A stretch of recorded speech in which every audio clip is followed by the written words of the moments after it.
in Azam City. You're watching One TV News Channel. One TV News Channel. Serving you with information, news, sports, and public affairs. One TV News Channel. One TV News Channel. Serving you with love. Ang telebisyong pangmasa. One TV News Channel. One TV News Channel.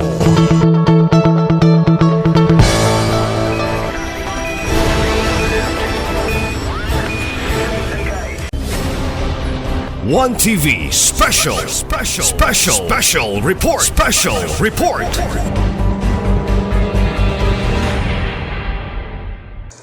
We have 12 members present, Your Honor, including the Honorable Presiding Officer.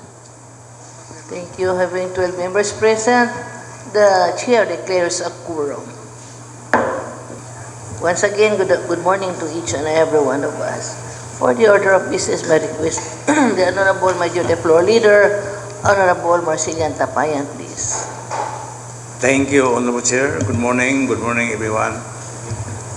Actually, we have no substantive portions in our order of business, Honorable Chair. We have tackled all the pending items in the year 2025 and before the year in December 31. We have already discussed and deliberated on the pending items and we're able to dispose of them accordingly, Honorable Chair. Perhaps the best thing to do now is to reflect on the past year, 2025, our performance, evaluation and assessment, Honorable Chair, what we have accomplished in the past year, 2025, although we are prepared because the records, we know that we performed well last year and we were able to review the records about our performance, but I am confident that we performed well last year as a collegial body, the Signal Evolution of San City, and we are looking forward to this year for more vigorous efforts to in pursuit of the improvement of our city, to establish the vision of our governor and our decision leaders. Ang semeston, ilabi na ang semeston ng puyo, ang amin naon, malambon ang wala pa yun. So, I now talk to my colleagues who any review and assessment of our past year performance, Honorable Chair, and perhaps we have a review also of the incoming year 2026, our goals and objectives, what we intend to achieve this year, Honorable Chair. So, if I may begin to start the ball rolling, last year we experienced the last 6 months of our former mayor, now Congressman Atty. Henry F. N. Diaminal Jr. And during his term, we were able to enact and approve several ordinances which lay down to the benefit of the people of San City, as well as we were able to pass resolutions expressing the sentiments of this august body relative to the matters which concern our city. During the last 6 months of then Mayor Indio Minal, we were able to consummate the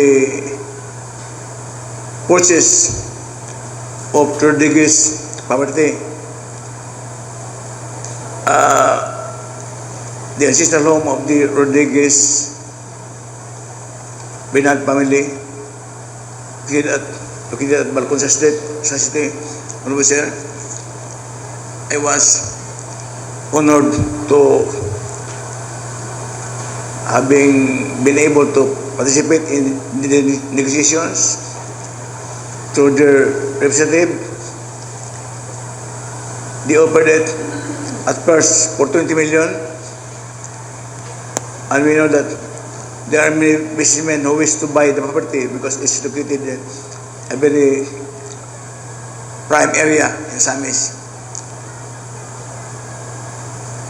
The businessmen are willing to buy that property more than 20 million because of its location. It's in the commercial area. But because the owners, heirs of the Rodriguez family intend to leave a legacy to their hometown, Sami City, that will be part of the local government of Sami City.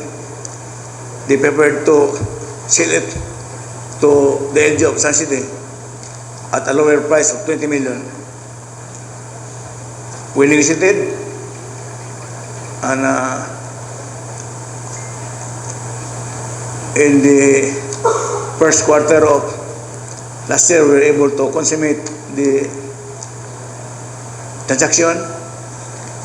We were able to buy it at 60 million pesos as agreed by both parties on official, and both parties were thankful for such transaction. The Rodriguez were very thankful that at least they are confident that they are leaving the property to the government of Samis, whereby we promised them also that we have to take care of property and will retain it, we will not destroy it, and we will even renovate it to restore it to its former appearance when it was built several decades back over here. And the mayor Waminal intends to make it a tourist attraction in our city over here. And in the same period also, we are trying to visit for the purchase of Bukagan Hill to be made as one of our tourist attraction. I was also assigned by the Mayor Indy to negotiate. However, I was not successful in the negotiations because the owner later on expressed her desire to talk directly to the mayor. So the mayor gave in. He invited the owner, but still the negotiations were not fruitful, and we have plans to acquire it really because of its value, historic value, and its historical value and its tourism potential.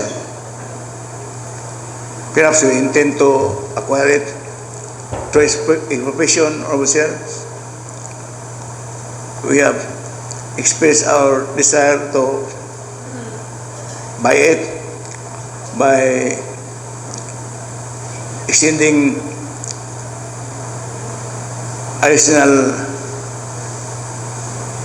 price to the owner because we know that it already purchased by the previous administration of this city, and already the down payment of 8 million was already given over here.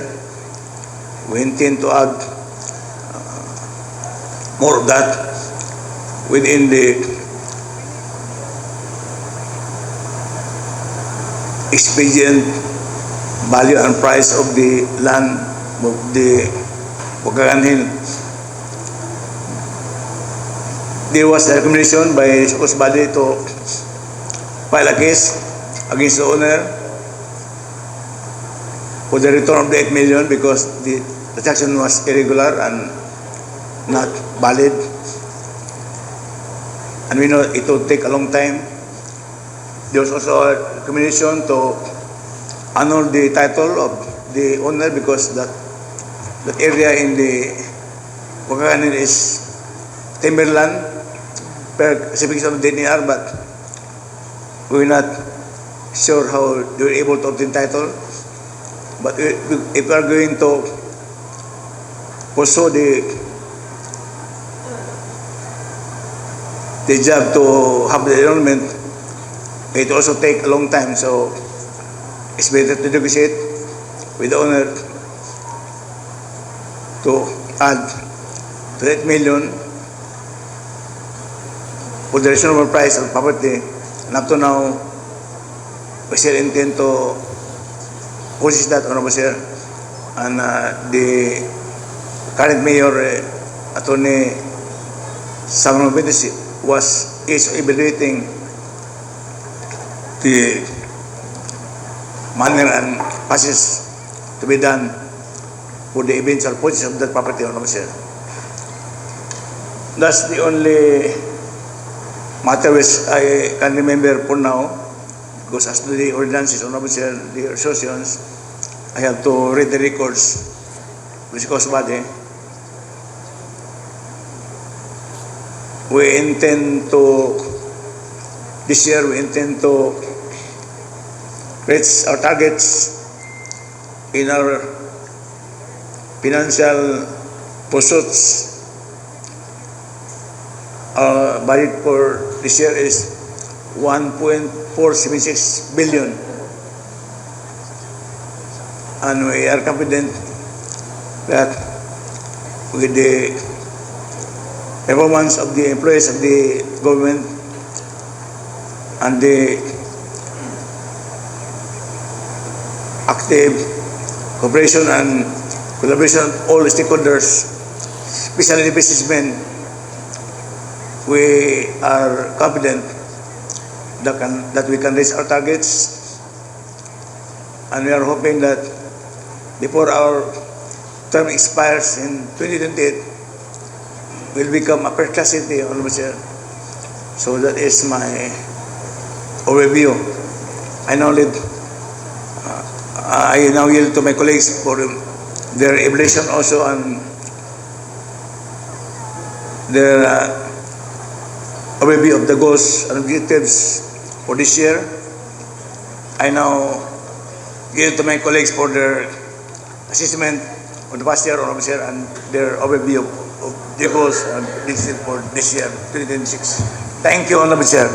Thank you, Honorable Majority Floor Leader, Honorable Marcelian Tapayan, for your recap of what we have done for the past year, for the year 2025. So thank you so much for that major acquisition that we have, major accomplishment that we have in Osami City. Honorable Sir, I'm not Yes. speak about my committees. Perhaps my colleagues could also speak about their Yes. committees. Okay. I will speak about my committee later on, after my colleagues, Honorable Sir. Okay. So we're giving the floor to Honorable Suizo. He is listening here. Thank you very much, Madam Chair. My concern is regarding also the assessment and evaluation that we had for the 2025. I believe that we need to undertake this very serious matter regarding our legislative agenda because first, legislative agenda is very, very important when it comes to the kind of good governance that we are undertaking along our Ascenso Ozami's goals and principles. And I have talked already with the city planning officer regarding our planned legislative agenda, and then they had the initiative to first undertake first the executive agenda. That was August until September, but Nonetheless, I made necessary follow-ups for them to take up their executive agenda so that our legislative agenda could align with the executive agenda. But sad to say, 2025 is over, but we have not yet still undergone said process. And to take note, the legislative agenda is very important. It has a very, very big evaluation rate during the LLA, and no matter how we try hard to have a perfect score in other sections of the evaluation, but the legislative agenda really had a big impact when it comes to evaluation rate. So probably we could request the executive department if they could proceed with the executive agenda so that we could also have our legislative agenda passed, because we cannot proceed with the legislative if the executive will not be approved by this August body. I think that is a very important concern for me, Madam Chair, with the respect to the principles and aims of the Ascenso Azamis. Thank you. Thank you for your manifestation, Honorable Suizo. May I then request our secretary to please keep in touch with the office of the city mayor for that manifestation of Honorable Suizo. We really need it. No, until now we haven't received yet their executive agenda, so that we can align somehow. No, so that we have something to legislate in accordance with the executive agenda. Harmonize na to ang whatever is the executive agenda. We can discuss that thoroughly here in our session. So, may I then request the Honorable Secretary to please keep in touch. Well noted, Your Honor. Thank you, Mr. Secretary. Any other manifestation from this honorable body regarding the past years, 2025 performance that we have? Yes, Honorable Cecil Po. Thank you, Madam Presiding Officer. Under the Economic Enterprise Committee and the Business Trade and Industry Committee, I would just like to commend our BPLO legal team, CTO, this August body for endorsing and approving, respectively, the extension of business permit application and renewal from January 2 to January 7, and its last day from January 20 to January 31. And this is to accommodate the recent amending ordinance rectifying our revenue code on business taxes on retail for the retailers, which requires 10 days of posting publicly the ordinance before its implementation. So, natunong siya nga January 7 mag-start ang application of the business renewal permit. And I would like also to commend the extra effort of all the members of this council for truly looking into the adjustment on the business tax by reducing it from 1.5% down to 0.75%. So, and also, we would be expecting in this new year that the effect, I just hope that the effect would not be that drastic. Maybe we cannot feel it yet today or now, but maybe towards the end of the first quarter, we might feel some changes in the economy, like the buying behavior, the buying capacity, the buying movement. and might also be affecting the cost of living here in Osamis City. And this chair would also like to see some silver linings this year in increasing the income of the city, which the economic under the economic enterprise management, like we might be considering to revisit and re-inventory of the assets of our city, so that we can address and we can develop this, so that we can help in increasing the revenues of the city, and not relying on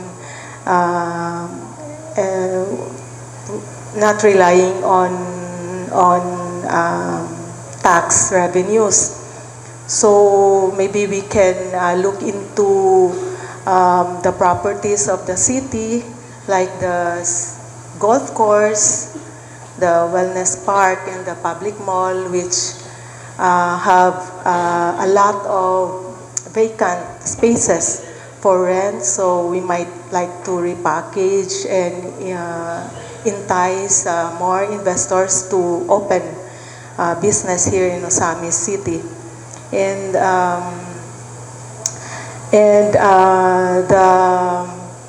the commercial building owned by the city, previously occupied by Unitap, so we might like to consider the reopening and releasing of that area, so that we can again gain income. And the recently acquired ancestral house, we can have, together with the tourism office, we can maybe fast track, conduct feasibility study, so we can have a quick ROI on that investment. And we may look into more assets that are considered white elephants, so that we can develop and we can improve these properties to make it income generating. So I believe that mobilizing all this will provide our LGU other sources of income, so that we can maintain our standard as second-class city. And plus more tourism activities and development. And I think that would be our priorities under the Economic Enterprise and Business Trade and Industry Committee. Thank you, Madam Chair. Thank you very much, Honorable Ko, of your manifestation. We have to take note on that. That's very important to our tourism development in Osamis City.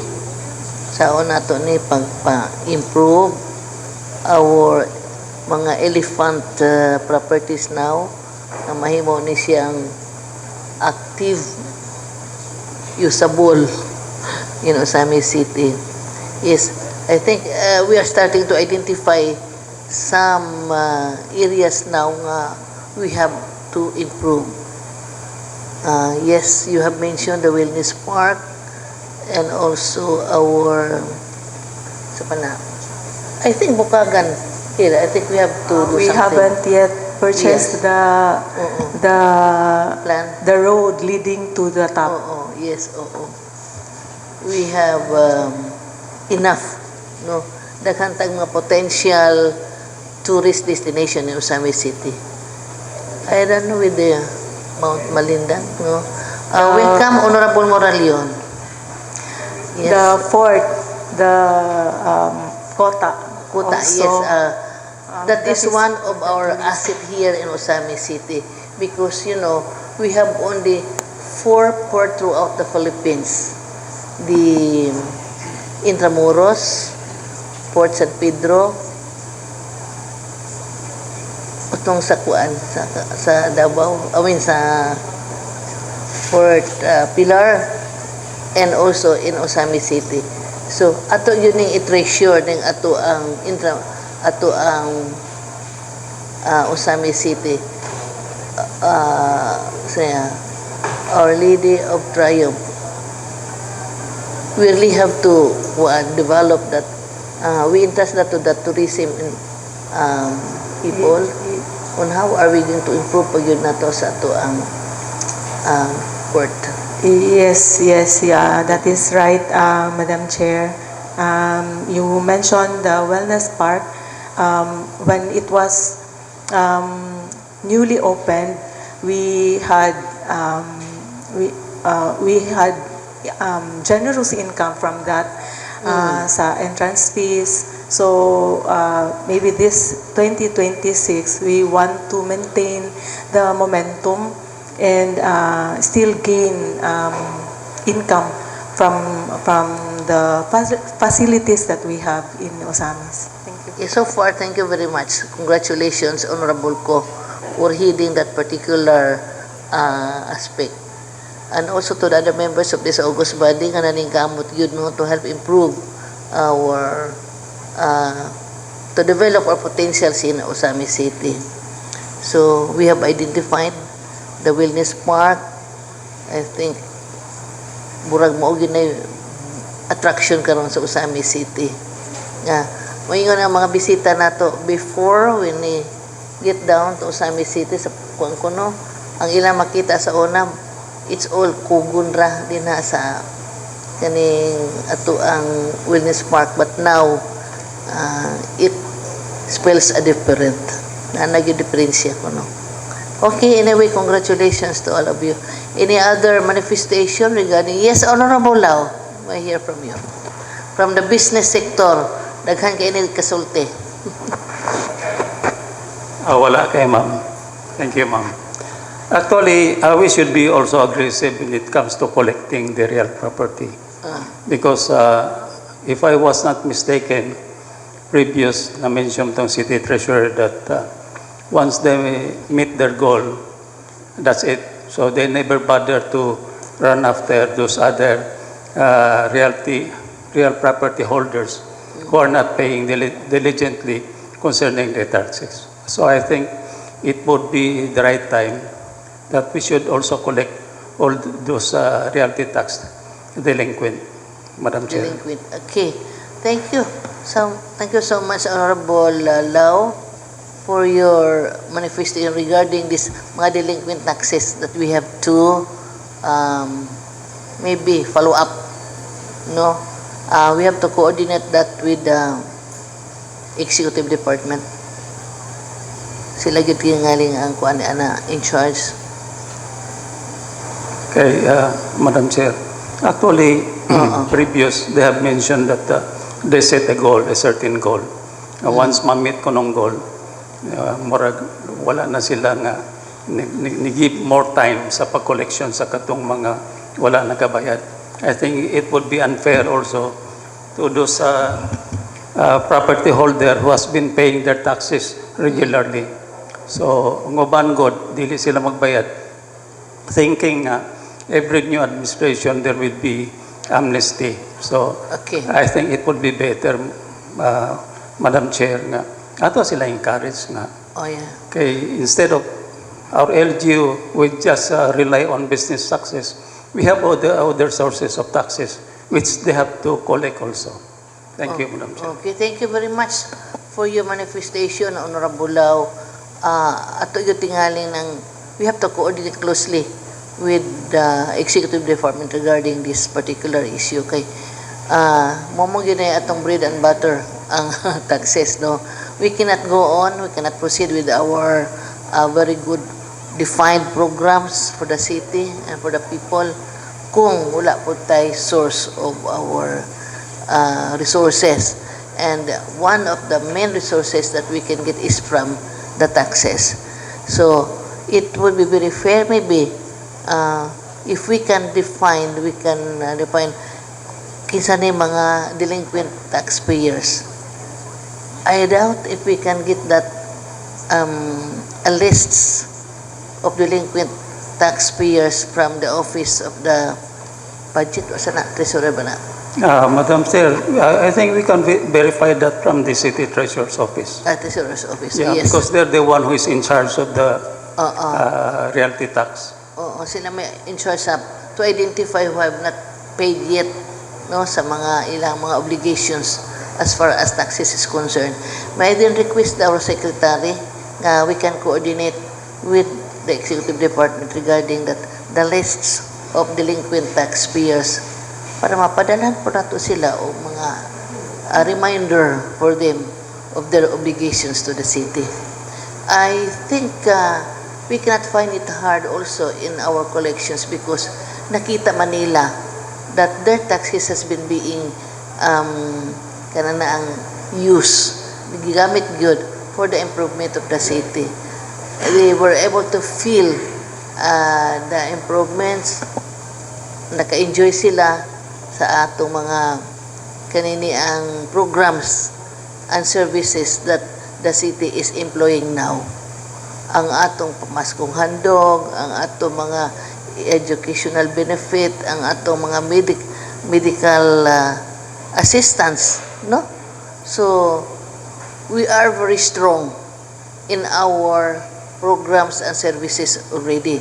So no doubt ang atong mga business people, ang atong mga taxpayer will not also cooperate with us. In fact, they are also ones being kanang benefited to our programs and services in Osami City.